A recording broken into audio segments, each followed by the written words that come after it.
Bonjour, je m'appelle Cindy, j'ai 39 ans, je suis maman de 4, bientôt 5 enfants et je suis passionnée par tout ce qui est spiritualité, développement personnel, parentalité.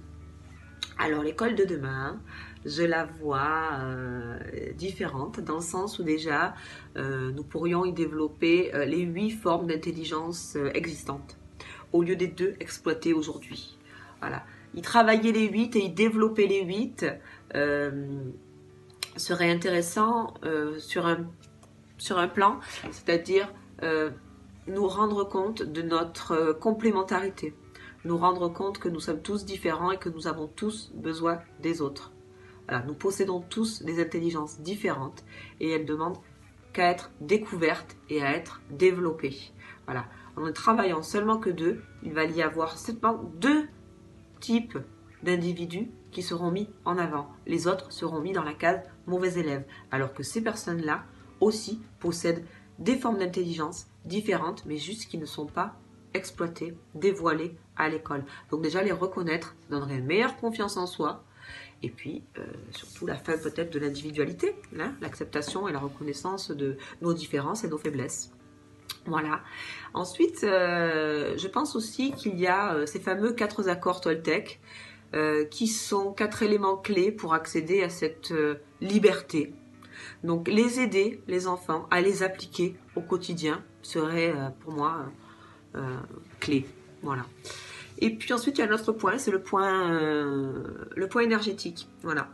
L'énergie, elle n'est pas abordée à l'école, alors que tout est énergie. Hein, nous sommes d'accord. Aujourd'hui, c'est reconnu, tout est énergie, même les pensées. Donc, je pense que la reconnaître, la ressentir, hein, l'appréhender, puis après, pourquoi pas, la diriger, serait déjà un grand avancement. Ensuite, cela pourrait déboucher sur la pensée positive, bien évidemment, hein, que même les pensées sont énergie, donc penser de manière positive peut avoir un impact, un gros impact. Il y a des façons, des ateliers hein, pour le démontrer, très concrètes et très ludiques, qui seraient tout à fait envisageables de faire à l'école, surtout quand ils sont comme ça en nombre, c'est encore plus efficace, par exemple. Voilà. Ensuite, voilà, l'école de demain, elle serait axée forcément sur la connaissance de soi-même, de nous-mêmes, au plus profond de nous-mêmes. Qui sommes-nous réellement? Comment sommes-nous constitués? Comment l'être humain est constitué au plus profond de nous-mêmes? Voilà, je pense que là, il y a beaucoup à aller chercher. Nous avons tous, par exemple, des canaux extrasensoriels qui ne demandent qu'à être exploités.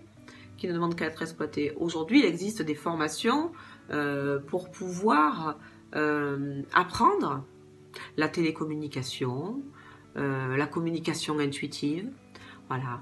Donc ça, c'est très intéressant et surtout, on se rend compte que nous pouvons entendre et percevoir le subtil. Voilà. Quand nous avons un bon ressenti. Donc, les faire se connecter avec eux-mêmes et ressentir tout ça parce que tout le monde en est capable. Tous les individus en sont capables. Ce n'est pas une certaine tranche de personnes qui peut accéder à ce genre d'informations. Tout le monde en est capable.